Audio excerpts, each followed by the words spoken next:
എന്റെ ഈശ്വര, ഇതെവിടുന്ന ഈ മണം? ആഹാ, അതെ, മദ്യത്തിന്റെ മണം തന്നെ. എന്റെ ഈശ്വര, ലാലേട്ടനെ നമ്മൾ എങ്ങനെ നടന്നാലും കണ്ടുപിടിച്ചിരിക്കും ലാലേട്ടൻ.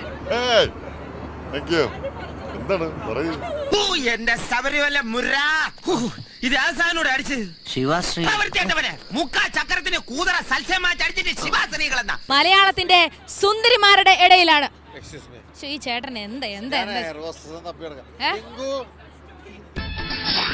Nothing really good. ഞാൻ എന്റെ കരുത്ത് തെളിയിച്ചു കഴിഞ്ഞു. ലാലേട്ടന്റെ സ്വന്തക്കാരെ ഒരു കുടുംബക്കാരെ പോലെ യാത്ര ചെയ്യുമ്പോ ലാലേട്ടൻ ഇപ്പൊ എന്താ മനസ്സിൽ തോന്നുന്നത്? അമ്മ മഴവിൽ മനോരമയ്ക്ക് മഴവിലഴകിൽ എന്ന പ്രോഗ്രാം ചെയ്യാനായിട്ട് പോവുകയാണ്. എന്താ തന്റെ നാക്ക് കഴിഞ്ഞിരിക്കുന്നേ? ടീച്ചറെ, അവർ രണ്ടുപേരും ചാരായം കുടിച്ച് പൂസായിരിക്കാം. കഴിഞ്ഞ ഷോകളെക്കാളും ഏറ്റവും നന്നായിരിക്കേണ്ട ഒരു ഷോയാണിത്. കാരണം ഇത് വലിയൊരു പ്രതീക്ഷയുള്ള ഷോ ആണ്, വലിയ കമ്മിറ്റ്മെന്റ് ഉള്ള ഷോ ആണ്.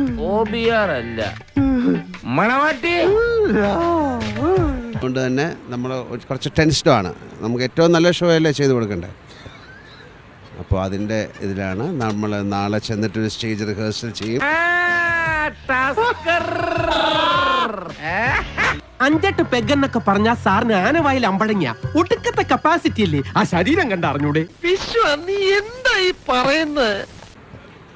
വളരെ ടെക്നിക്കലായിട്ട് ഭയങ്കര ഇതുവരെ അമ്മ ചെയ്തിട്ടുള്ളതിൽ വെച്ചിട്ട് ഏറ്റവും വലിയ ഷോ ആയിരിക്കും.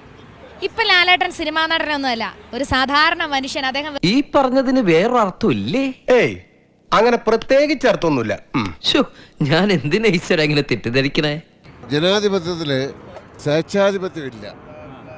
സ്വേച്ഛാധിപത്യത്തിന് ആരോടൊന്നും ചോദിക്കാനില്ല. വെള്ളം അടിച്ചോ? അല്ല, വെള്ളം ഒഴിച്ചോ? ഇല്ലാത്ത ദുശീലങ്ങളൊന്നും ഉണ്ടാക്കണ്ട. ഒന്ന് വെറുതെ എഴുതണം. ഇവൻ ആരാന്നാ നിന്റെ വിചാരം? ചെറുപ്പത്തിൽ എന്നെ വലിപ്പിച്ച് മൂക്കി കൂടെ പുകവിടാൻ പഠിപ്പിച്ച എന്റെ ആശാനാ മുസ്തഫ. ഒന്നുമില്ല.